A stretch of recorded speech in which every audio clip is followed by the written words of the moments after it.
Hello everybody, welcome to our educational YouTube video. Today we are going to solve problem number 2.14 from Fundamentals of Electric Circuits by Alexander Tsedikos 5th edition.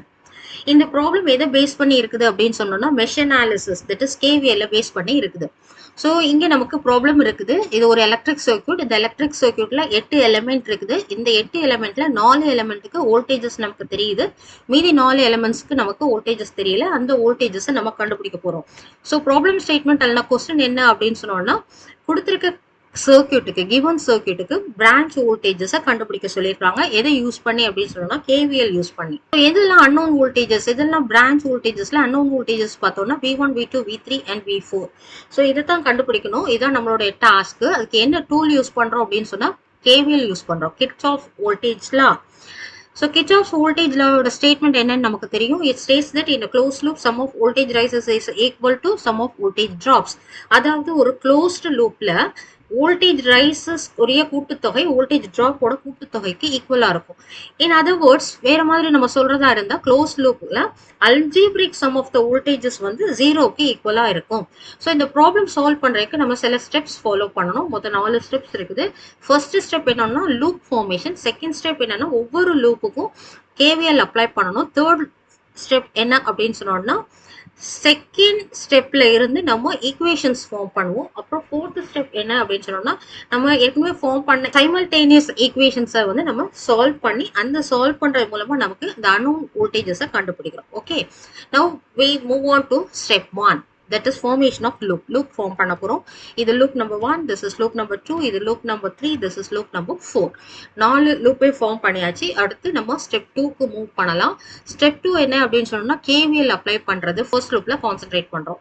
Loop அப்படின்னு சொன்னோம்னா இது closed path. So இது எப்படி நம்ம travels பண்றோம் அப்படின்னு சொன்னோம்னா இந்த ப்ளூ ஆரோ ஹெட், அதுக்கப்புறம் அது எங்க போகுது, எல்லோவா போகுது. இந்த பாத்ல வரும்போது ரெட் கலர், இந்த பாத்ல வரும்போது நமக்கு கிரீன் கலர் அப்படின்ட்டு நமக்கு வருது. ஓகேவா? இப்போ இந்த ப்ளூ கலர் வந்து பர்டிகுலர் எலிமெண்ட் மூலமா டிராவல் பண்ணும்போது ஃபர்ஸ்ட் எங்க என்ட்ரி ஆகுதுன்னா நெகட்டிவ் பொலாரிட்டியில என்ட்ரி ஆகுது, த மைனஸ் சைன். அதனால இந்த வோல்டேஜ் நம்ம எழுதும் போது -3 அப்படின்னு எழுதணும். அடுத்து இந்த எல்லோ கலர் அது வந்து ஒரு பிரான்ச்னு ஆக்சுவலா கன்சிடர் பண்ண மாட்டோம். பிகாஸ் அதுல வந்து எந்த எலிமெண்ட்டும் இல்லை. ஸோ இதுல 0 அப்படின்னு நம்ம வச்சுக்கோம். அப்புறம் அதுக்கு அடுத்த எலிமெண்ட்ல பாத்தீங்கன்னா அது என்டர் ஆகிற பாயிண்ட் வந்து பாசிட்டிவ் பொலாரிட்டி, அதனால +V1.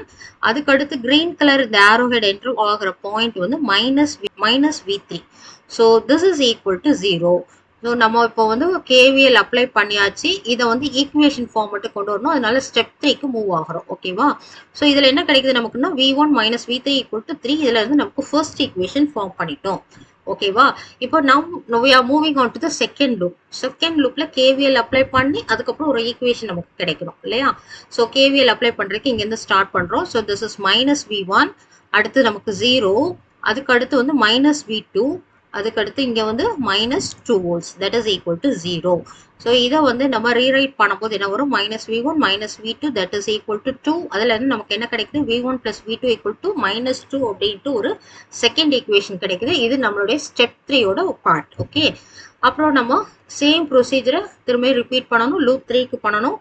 ஸோ இதுல -V4, அடுத்து வந்து +2 volt, அடுத்து இங்க +5, அடுத்து இங்க 0, that is equal to 0. இப்போ இதை ரீஃபார்ம் பண்ணிக்கலாமா? So -V4 is equal to -7, V4 is equal to 7.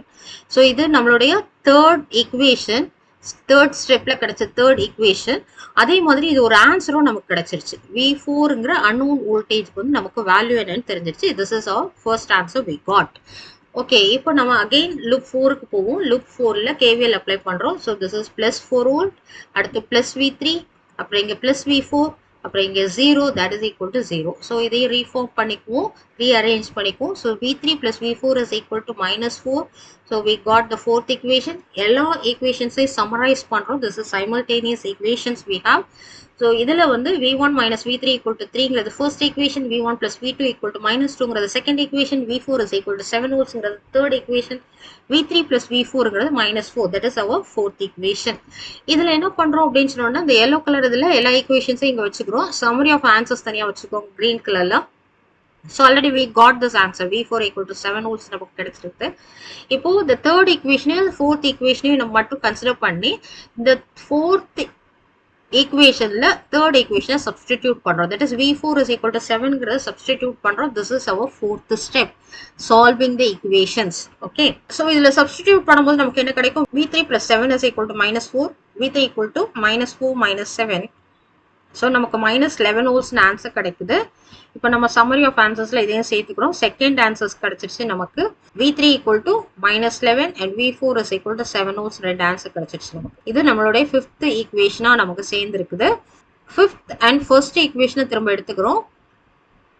ஏன்னா v3 நமக்கு தெரியும். v3 இருக்கக்கூடிய ஒரு ஈக்குவேஷன் அப்படின்னு நமக்கு பார்த்தோம் அப்படின்னு சொன்னோம்னா ஃபோர்த் ஈக்குவேஷனுக்கு போகலாம், இல்லைன்னா ஃபர்ஸ்ட் ஈக்குவேஷன் போகலாம். ஓகே, நான் இதில் வந்து நமக்கு ஃபர்ஸ்ட் ஈக்குவேஷன் எடுத்துக்கிட்டேன். ஃபர்ஸ்ட் ஈக்குவேஷனில் இந்த ஃபிஃப்த் ஈக்குவேஷனோட v3 equal to -11 வோல்ட்ஸ் அப்படிங்கிறத நம்ம சப்ஸ்டிடியூட் பண்ணுறோம். அப்போ நமக்கு என்ன கிடைக்கும்? v1 -11 that is v1 minus of -11 that is equal to 3 அப்படின்னு கிடைக்குது. v1 plus 11 ஆயிடும் இல்லையா? that is equal to 3. அப்போ v1 is equal to 3 minus 11. அப்போ v1 is equal to -8 வோல்ட்னு சிக்ஸ்த் ஈக்குவேஷன் ஃபார்ம் ஆகுது. இது ஒரு ஆன்சர், தேர்ட் ஆன்சர் நமக்கு கிடைச்சிருச்சு. அதே மாதிரி ஈக்குவேஷன்ல சிக்ஸ்த் ஈக்குவேஷன் ஒன்று ஆட் ஆயிருக்கு. இன்னும் நம்ம என்ன கண்டுபிடிக்க வேண்டியிருக்குது? v2 கண்டுபிடிக்க வேண்டியிருக்கு. ஸோ v2 இன்வால்வ் ஆகியிருக்கக்கூடிய ஒரு ஈக்குவேஷன் செகண்ட் ஈக்குவேஷன். ஸோ அந்த செகண்ட் ஈக்குவேஷன் எடுத்துக்கிறோம். அதே மாதிரி அதில் v1 நமக்கு தேவைப்படுது. v1 எதில் இருக்குது அப்படின்னு சொன்னோம்னா இந்த சிக்ஸ்த் ஈக்குவேஷன் எடுத்துக்கலாம். ஸோ சிக்ஸ்த் ஈக்குவேஷன் படி v1 equal to -8. So second and sixth equation எடுத்து நம்ம சால்வ் பண்ண போகிறோம். இதில் இந்த சிக்ஸ்த் ஈக்குவேஷனை செகண்ட் ஈக்குவேஷனை சப்ஸ்டிடியூட் பண்ணுறோம். That is -8 plus v2 that is equal to -2. அப்போது v2 is equal to -2 plus 8ன்னு வரும். That means v2 is equal to 6 volts கிடைக்கும் நமக்கு. ரைட்டா? இது seventh equation as well as இது ஒரு ஆன்சரா ஆயிடுது நமக்கு. இந்த ஆன்சர்ஸ் எல்லாத்தையும் நம்ம சமரைஸ் பண்ணுவோம் இப்போ. So v1 is equal to -8 volt, v2 is equal to 6 volts, v3 equal to -11 volts, and v4 is equal to 7 volts. So we got all the unknown voltages. Thank you. See you in the next video.